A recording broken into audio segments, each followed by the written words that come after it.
هذا اشي مش طبيعي ابدا، قسما بالله ما هو طبيعي اللي عم بصير مع ريال مدريد. اشي مش طبيعي ابدا يا جماعة الخير. سيبوا المزح والتحفيل على جنب، بس بتحس انه نادي ريال مدريد صايرة فيه لعنة او نازل عليه سحر، لانه اللي صار اليوم وامبارح عن جد مش طبيعي نهائيا.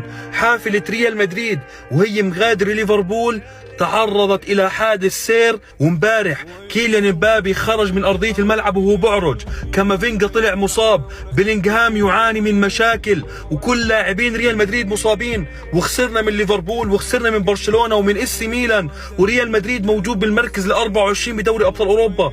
مفكرين إنه كل هاي الشغلات إشي طبيعي؟ قسما بالله اللي بيصير مع ريال مدريد إشي مش طبيعي أبدا، وكأنه سحر وكأنه هكر وكأنه لعنة نزلت على نادي ريال مدريد. إذا الحافلة عملت حادث، الحافلة تعرضت لإصابة، والله ما هو طبيعي.